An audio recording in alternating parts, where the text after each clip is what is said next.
So today we're looking at monopoly and antitrust policy, and getting started with Unit 3.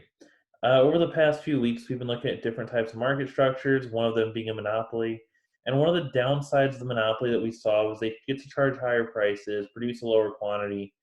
And when we looked at the oligopoly, we saw this case of collusion.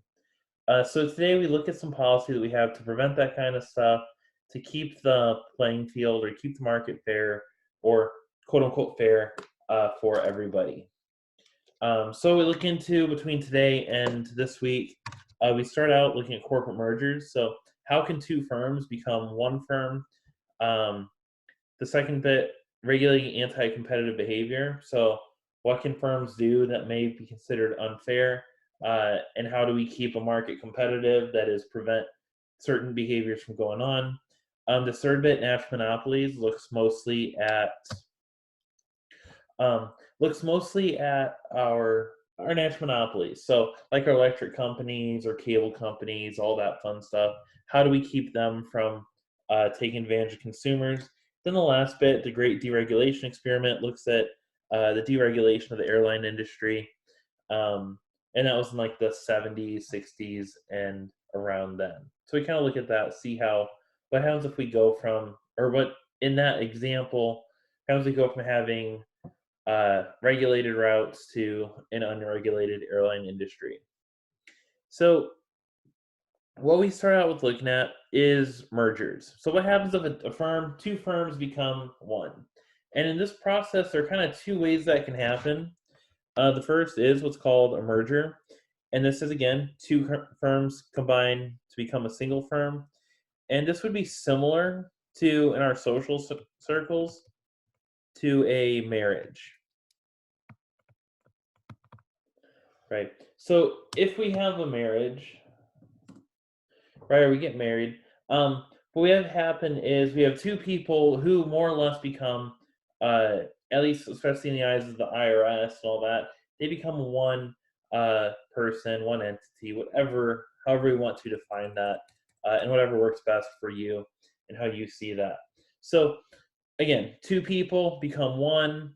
Uh, as far as when after my wife and I got married, as far as the IRS is concerned, we file jointly our for our taxes. So now that we're married, we file one tax return for the two of us. It doesn't matter if all of our money is made by me, all of our money by her, or any distribution between. The only thing the IRS cares about is how much do we as one unit bring in. So merger, um, two separate combined to become one. Um,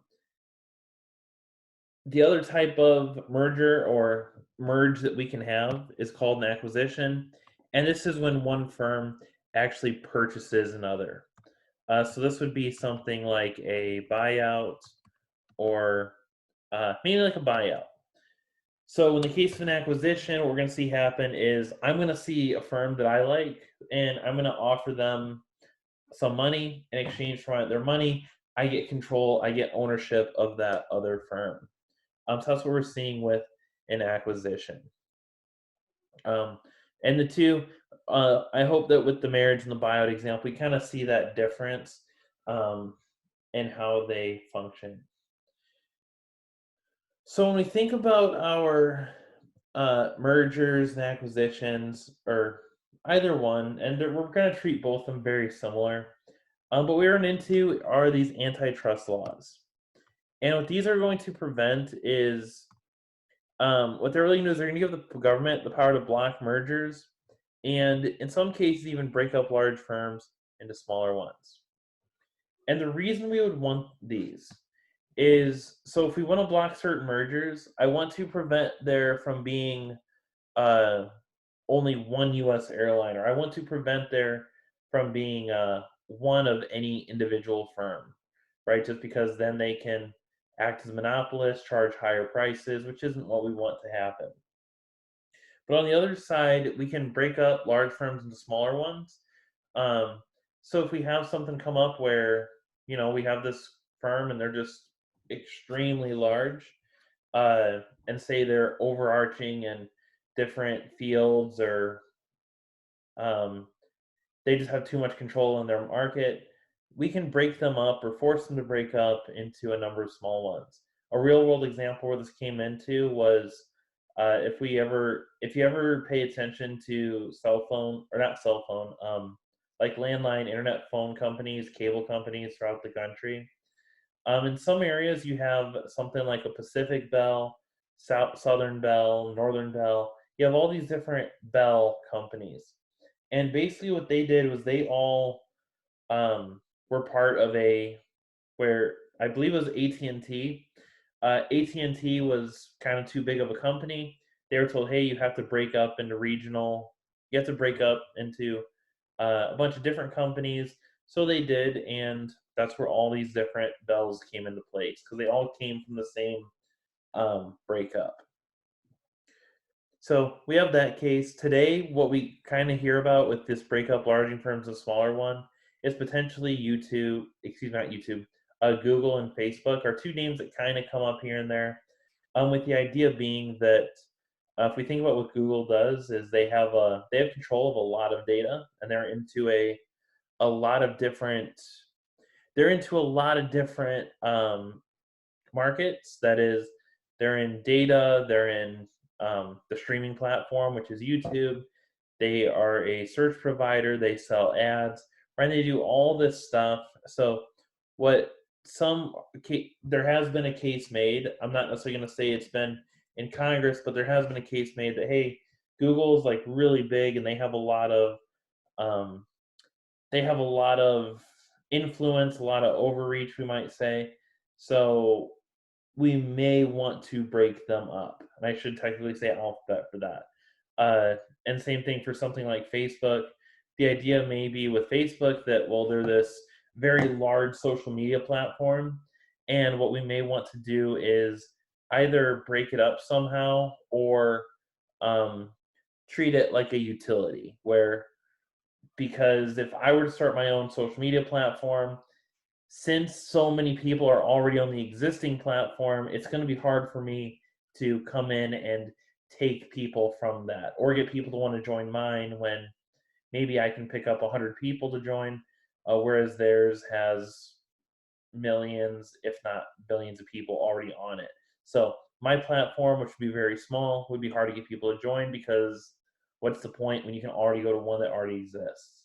So for that, maybe not breaking them up, but instead treating them like a utility where um, they maybe don't have the same, maybe they have to play by some different rules than other firms do. So we have those two things that come in with the antitrust laws, and throughout the years we've had kind of three historic or landmark acts that have come into play: the Sherman Antitrust, Clayton Antitrust, and Seller-Kefauver. And basically, these three kind of just build up on each other. So the Sherman Antitrust, what this really did was it really worked to outlaw monopolistic practices. And we'll see some instances maybe of this. Um, but again, our goal with this one is again just make it where hey, you can't act in a way that's going to outright create a monopoly. The second one, the Clayton, what it really did was it worked to outlaw several non-competitive practices. And again, these are all kind of building up on the same thing. And if you're interested in seeing exactly what's in each one, feel free. They're out there. They're available to go on and see, and you can kind of see what's going on with them. But Clayton Antitrust seeks to do that. And two things that came up with this one. I have noted price discrimination that leads to less competition. So if we think about someone like a large store, I'll use Walmart as an example. And if anyone works for Walmart, it's not to bash Walmart. It's just they're a nice example for us. They've actually kind of done stuff that maybe is questionable in the past. But with the we have this first one. It says price discrimination that leads to less competition. So suppose that Walmart has two stores, one in say Des Moines, and the other in a smaller town, somewhere like Boone or Carroll or somewhere like that. So what Walmart might be able to do is say, all right, if you're in Des Moines, you're going to pay regular price for goods. But if you're in the smaller town, we're going to give a very heavy discount. Right, so they're going to charge very low prices in a smaller town, and they may do this. And the thing I'm getting at is a practice called um, predatory pricing. But what this one might do is might say, hey, I'm going to charge a really low price to the people in the small town with the idea of getting rid of the competition in that town so that I can then raise the prices and act like a monopolist, right? So we if we charge these low prices in some areas where we can then get rid of competition, um, it's kind of illegal, and we're not really big fans of that. So we've made that kind of practice illegal. Same thing if we have a merger and acquisition that makes it where there is no competition. So if American, Delta, and United Airlines all decided to become one super airline, more than likely that would be blocked because it would eliminate any competition in the airline industry.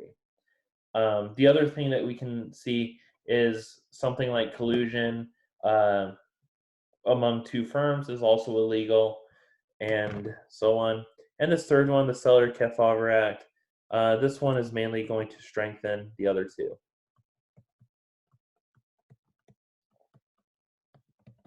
Right.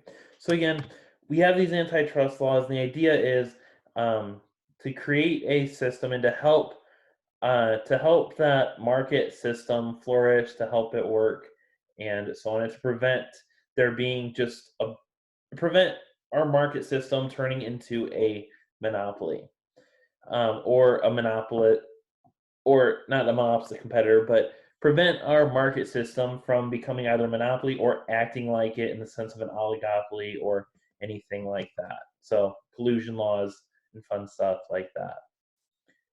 So we have our laws, right? We're saying, yeah, we don't want these monopolistic practices, yada yada, but we need some way to measure this, right? So we don't just want to say, well, I don't like Walmart, so I'm going to shut every Walmart down, or I don't like such and such store, so I'm going to accuse them of being uh, for being for participating in monopolistic practices, so we're going to get them shut down. So instead, what we need is we need a way to actually measure monopoly power and to actually measure competition. And again, we want this to be something that's objective. We want it to be something that's data driven, not just I feel that I feel something, so they should have to close, or we need to split up Google because of something that I think or something I feel about the company, right? So instead, we want to be able to objectively do this. And to do this, we're going to look at two methods. So the first one's called, and this is kind of the older way of doing things, a little more simple, but still interesting nonetheless. It's called the four firm concentration ratio, and this will sometimes be abbreviated as FFCR. And what this is going to do is it's going to take the market share of sales in an industry, and it's going to add together those of the largest firms. So typically either 4 or 8 firms. So when we think about market share, what we're looking at is and there'll be an example in a couple minutes that kind of walks through this and really shows how this is going to work. But when we look at market share, we're interested in what proportion of sales in that market belong to an individual firm. So say that our market generated $1,000 in sales, and Walmart generated, say, $200 of those sales. So in this case, Walmart's market share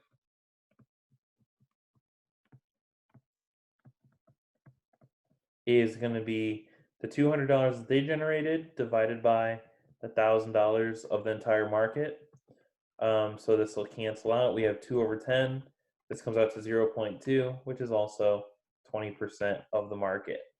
So in this case, Walmart controls 20% of whatever market it is that we're dealing with. So we have these, and kind of the first way, and what we'll do is we'll say, well, if Walmart has 20%, Target has 15, Meyer has 10, and Hy-Vee has 5, we'd add those largest four firms, and we'd have a four-firm concentration ratio. A market is going to be considered concentrated if our concentration ratio is greater than 50. So ideally, it would be lower than 50, but we can maybe see some things that are kind of hard about this because some industries are going to have a. So we think about something like the fast food restaurant industry. I imagine between McDonald's, Burger King, Chick-fil-A, and Subway, I think are our biggest four now. Between those four, they probably have a relatively large share of the market, but there are so many small businesses out there that yes, they do have that large share, but that doesn't mean that they get to just run it like a monopoly. So we kind of have that little issue with this, and what that brings us into is our more modern, kind of a newer way of doing this, and this is called the Herfindahl-Hirschman Index, or HHI is primarily what we're going to say. So this is what we're going to do is we're going to take the square of the market share of each firm and then add them. So in this case, when we do this, we had that Walmart had 20% of the share. So Walmart had 20% of market share. In this case, to find what we'll do is we'll want to square market share. So 20 squared, it gives us 400. And we'll do that for every firm. And we'll end up adding all of these together. And to show that, I have a little example that deals with the airline industry. Give me just a moment to get that ready, and then I'll be good. So we have our airline industry. Oops, did that the wrong way. Let's try that again. There we go. And I'm going to switch over to another screen really quick. Maybe. Make host. Yes.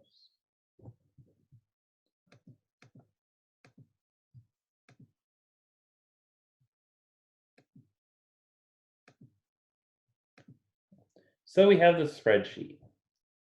Right? And we're going to say that we have these airlines. There we go. So we have our airlines, and we have a market share for each one. And we first have kind of the status quo. Then we have a couple different situations of potential mergers or acquisitions. So the first thing, our status quo in our airlines, we have American, Southwest, Delta, United, JetBlue, Alaska, Spirit, Frontier, SkyWest, and Hawaiian. SkyWest is like one of the regional ones. So the two things that we're interested in is our four-firm concentration ratio and our HHI. So to take our four-firm concentration ratio, again, all we'll do is we'll just add up the four largest firms. So 20.3, whoops, plus 20, plus 18.8, plus that 16.7. In this case, we'll have a four-firm concentration ratio of 75.8. So we would say that this market is concentrated. And again, that's because the four largest airlines have a very large share of the airline industry. Now for our HHI, what we have to do is we have to square each of these market shares. So we take that to the squared, which is the same thing as multiplying it by itself.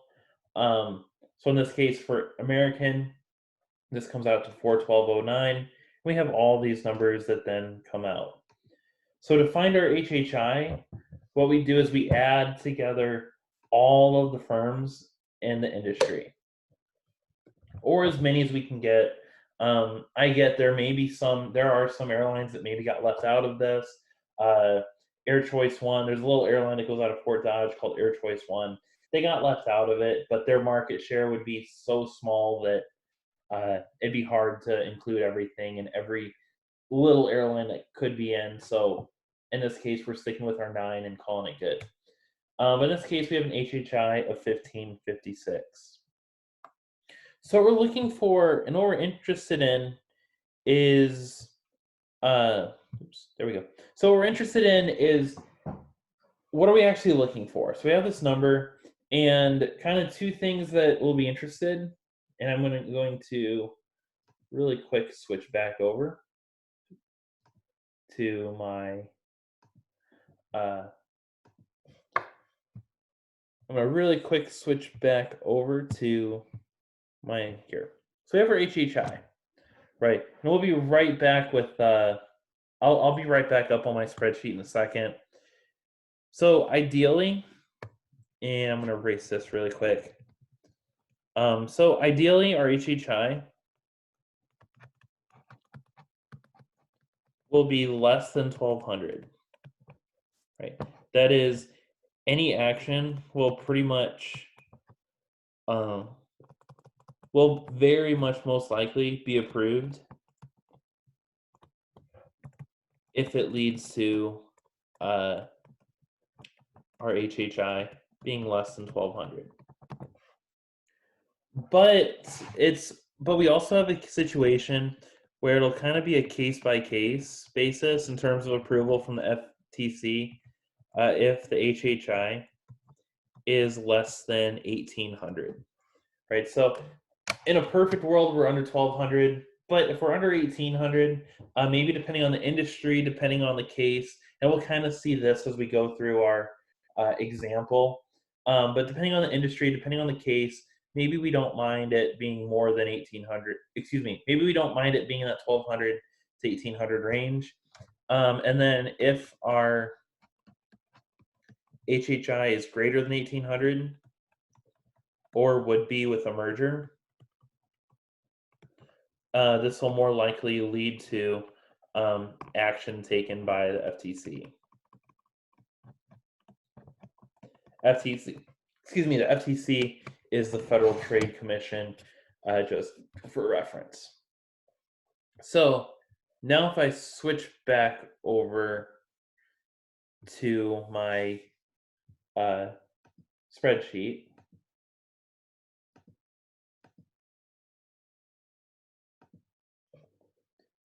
there we go, and my mic stayed on. Cool. So now as we look at this, we have our HHI is 1556. So we're not in that area where we have sunshine, rainbows, and unicorns, but we're also not in this terrible market that's over 1800. We're kind of in that middle ground, which it's all right for now. But this is, again, our starting point. So this will treat kind of as our status quo. And everything we're going to do is going to be based off of, again, these initial points. So we have a few scenarios to look at. The first one is, what if we have a merger between American and Delta? So if we do this, what we'll do is we'll end up with this combined American Delta airline, which has a 39.1% share of the market, which if I scroll on up, we see that 20.3 plus 18.8 gives me that 39.1. So for this market, if I look at, again, the two things that we're most interested is four-firm concentration ratio and HHI. So our four-firm concentration ratio will be the sum of the largest four firms. So it looks something like that. And then for HHI, again, I need to square my market shares. So I'll take my market share and square it.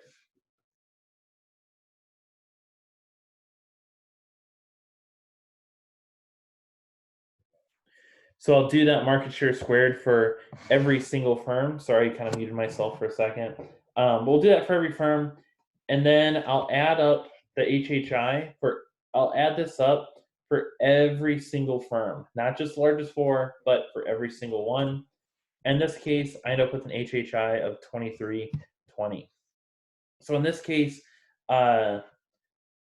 this merger would very more than likely be denied. And that's because our HHI ends up being greater than 1800. And I can format that really quick and make that look nice.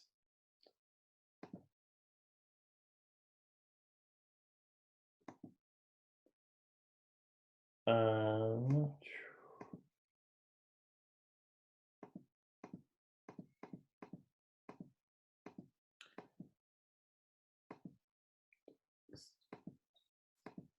there we go. Oops.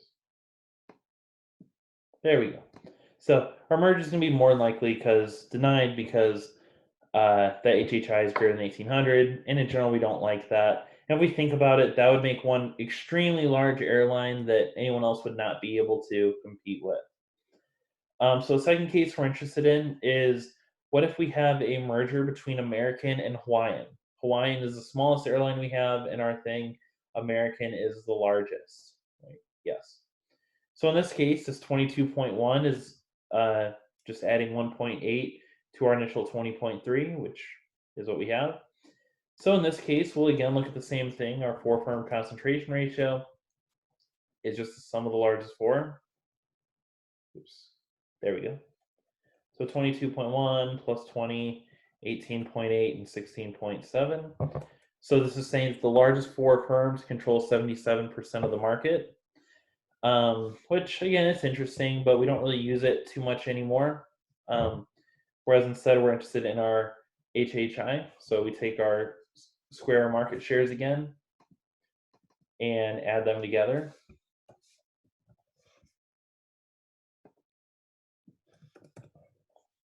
And that gives me a 1629, which in this case, 1629 is between our 1200 and our 1800. So it's not going to automatically be, it won't automatically be denied, but it's not also not going to be automatically be approved.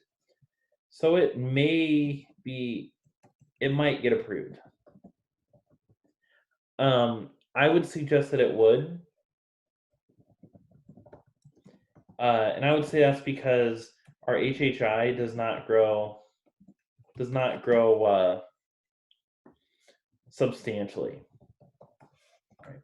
So it grows a little bit, but it's not like anything crazy where it's like it just grew, some terrible amount. Instead, it grew some. It jumped from 15. Oops, there we go. Initially, it was 1556. Now it's 1629. It grew a little bit, but it's not like anything that's super, a super large number or anything like that. So again, it grew, but not too much. So it should be okay for this one. But again, there is that chance. Maybe there's something that just by looking at the numbers we don't see going on in the market to Hawaii. Our third case, we take two large airlines, but not the largest two, instead, like number 3 and 4. So we have a merger between Delta and United. We can probably imagine what's going to happen with this, but I'll go through it really quick. So again, our four firm concentration ratio, just the sum of the largest four. And our HHI, again, we take our market share squared and square each one. We get something like that. Then again, just like before, we'll take the sum of these.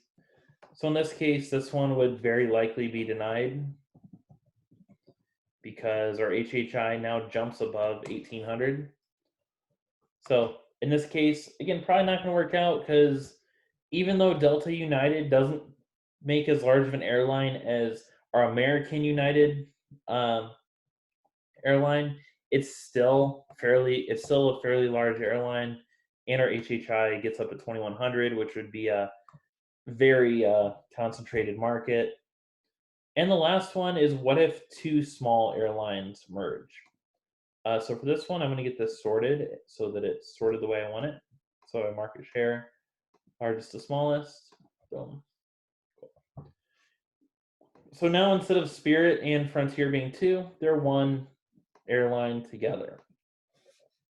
So in this case, our four firm concentration ratio doesn't change from the original one.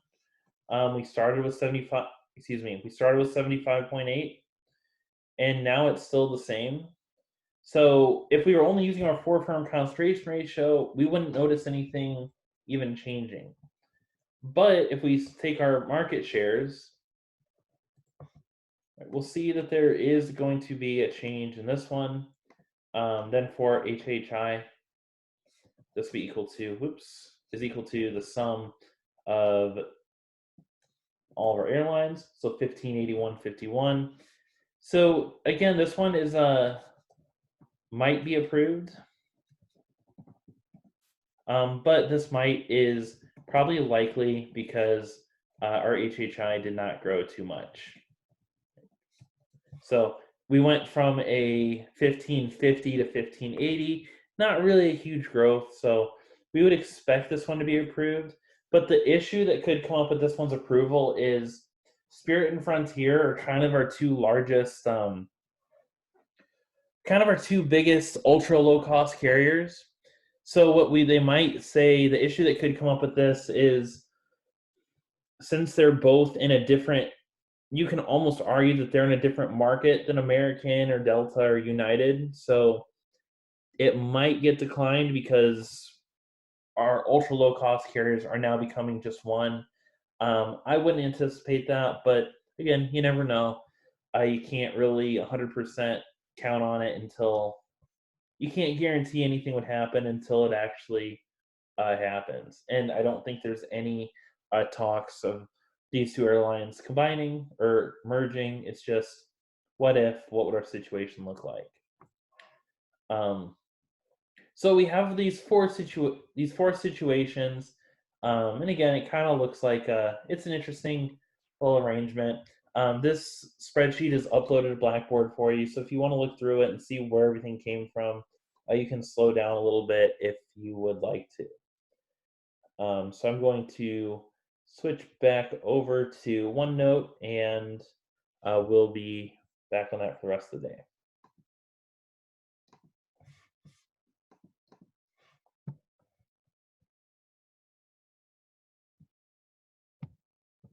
Cool.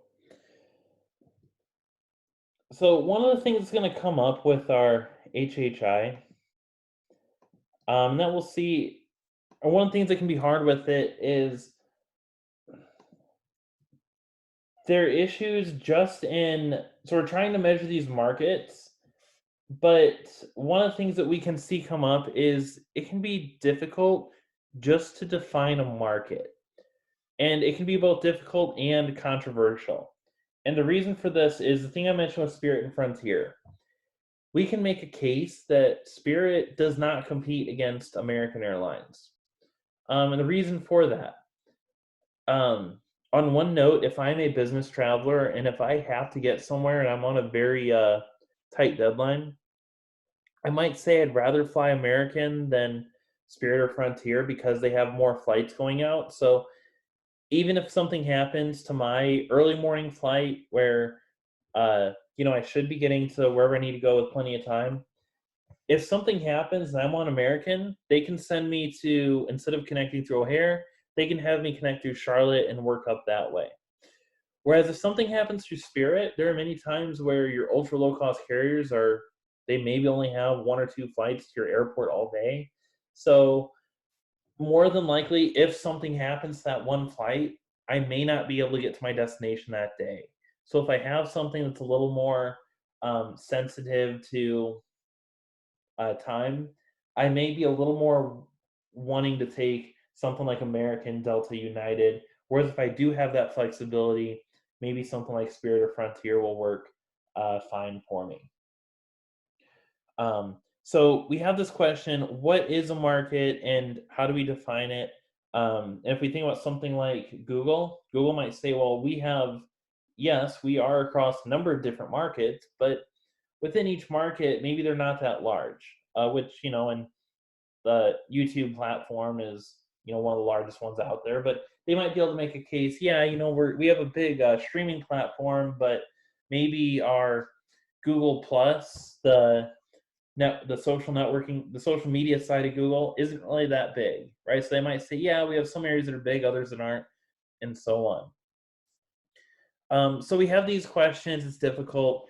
And what makes it even more difficult to define these is both technology and globalization. So with technology, it becomes easier for a firm to work uh, across different markets. So again, like Google is involved in advertising. YouTube has Google has a studio, YouTube Studios, who makes their own content. They have a Google Plus. They have Google Maps. They have all these different parts of Google. But it'd be hard to say that, and I should technically be saying Alphabet because that's the name of the firm. But it'd be hard to say that Alphabet is meant to be like a competitor in every single field or every single market that they potentially participate in. So again, technology allows us to spread out among different areas. In globalization, this one looks at uh, globalization. So it's easier to trade than ever before. So if I think about somewhere like, we buy goods all the time from other countries, but even like our automobile industry, we don't just have Ford, Chrysler, GM anymore. Now we have Toyota, Honda, and Kia, and all these companies from different countries. So from the US's perspective, it'd be kind of hard to tell a Japanese company that they have to split up because they're not an American company, and outside of their products being legal to sell here, they don't really have to answer to the U.S. government for much, other than again that their sales tax, that maybe certain taxes are getting paid. But as far as their corporate structure, if it's housed in Japan, they are under Japanese jurisdiction, not really ours. So it might be a little harder to, tell Honda that, hey, you have to split up because you're too large of a company, right? So globalization can make it hard. Technology, like you said, it's easier than ever to work across different markets, and that's a part of the technology side of it. So the last little bit we'll get to today, and I'm going to stop here because this is where I got to with my class this morning. But we have these. We want to take this note that monopolies in and of themselves are not illegal. Right? And if we thought about, if we said, hey, monopolies are illegal, we'd have some problems. One of them being our small markets. They wouldn't be, there's a lot of goods that couldn't be provided because you'd have issues. One of them being, if we think about theme parks or amusement parks. So most of your small and even large cities only have maybe one amusement park around them. Des Moines is Adventureland, Minneapolis has Valley Fair, Kansas City is Worlds of Fun, Six Flags St. Louis is in St. Louis, and so on. Now, if we said that you can't be a monopoly, um, I would make the case that Adventureland, if unless you want to drive 3 hours, if you want to go to amusement park, you pretty much have to go to Adventureland. You don't have much of a choice. So in this case, if we said, oh yeah, monopolies are illegal, we can almost make the case that Adventureland would not be allowed to exist because, again, unless you want to drive 3 hours, you're stuck at that one place. I don't mean it that in a bad way. I just mean that's how it is. So we don't necessarily, and also the other side of this, I don't think Des Moines could support two amusement parks. I think that'd be kind of hard to do. Um, and I think most cities outside of like Los Angeles, Orlando, and uh, either a heavy tourist city or a somewhere very large like Los Angeles, for the most part, they can't support multiple amusement parks because there just aren't the people there to support it.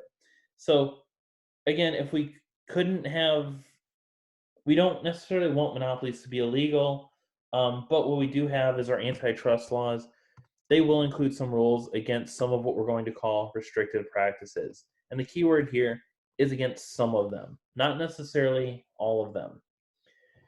So restrictive practices are going to be those that they're not collusion and they're not outright agreements to charge a high price or to have a low quantity of goods produced, but they may end up reducing competition. We have a couple examples through here. and different types. And we have 4 main types that we're going to deal with in today. And then on Wednesday, we'll continue moving on. So first one we have is called a minimum resale price maintenance agreement. And what this is going to do is if I am a manufacturer or a wholesaler, I might say that everybody who sells my product has to sell it for a certain minimum price. So a couple examples that we see from this is our major electronics. So we may have things like a home, and I'm being careful what I say that way I don't wake up your device if you have one. But we have like a home, a video games, etc. Maybe certain computers. And the idea of this, or at least the goal of this kind of thing, will be to protect our brick and mortar stores. So to protect our physical stores. So when we think about our physical stores, one of the things that you could do, and you may or may not have done this at some point, but you go to a store and you're looking for an item, and you go to, say, Best Buy, because if you go to Best Buy, you can play with their computers. You can kind of see how you can play with like the Switch. You can see what it looks like. You can play with Xbox, or you kind of play with this stuff before you buy it. So, so Best Buy kind of acts as that little, you can kind of test stuff out, see if you like the way something feels, see what features it have, and you can even talk to people that work there to, um, excuse me, you can talk to people that work at Best Buy about the products, and there's a pretty good chance that since they are, always selling the items, that they're always selling computers, and you just happen to be in the market for a computer or a video game today, there's a decent chance they know more about the market than you. So you can use their sales reps kind of as a consultant on what you should buy. Now, what you're also able to do is talk to their consultants, use their computers, use their location and the convenience they have, and then you can get online and see if that product is available cheaper elsewhere. So the idea of this minimum resale price is they're going to say that whether you're Amazon or Best Buy or some small little online shop, you have to charge the same price, or that at least that minimum price, to sell their good. And what that's going to do again is it's going to make your box stores happy, or your physical brick and mortar retailers happy, because now instead of me coming in, talking to using their labor, taking up their time, and then buying something online, now I go in and I know that if I know that a Google Home or a Switch is going to be the same price everywhere, I'm not going to shop around for it. Instead, I'll go to Best Buy, talk to them about what I should purchase, and then make the purchase there, which, again, prevents places like Amazon or your online retailers from kind of free riding off of the physical stores. This next one is called exclusive dealing. And with this, we say that a dealer will only sell products from one manufacturer. So if we think about the big example you see for this is our car dealerships.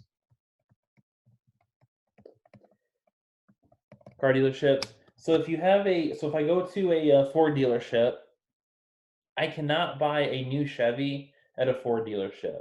Or I cannot buy a new Ford at a Honda dealership. Right? A Ford dealership sells Ford cars, a GM dealership sells GMs, and so on. Now you can buy used of any brand at any place, but this exclusive dealing is going to deal with new products. And same thing if you have a franchisee owned McDonald's, Subway, whatever the case is. If I open up a McDonald's, McDonald's is going to say that I can only sell McDonald's products at that McDonald's. Right? So I can't open up a McDonald's, then go open and make whatever sandwiches I want to make. Instead, I have to use McDonald's beef, McDonald's bread, McDonald's fries, and so on. These last two are kind of similar, but there's a slight distinguishing between them. So third one is called tying sales. With this one, we're allowed to buy one product only if we buy another product. So with this, what we might see is certain specials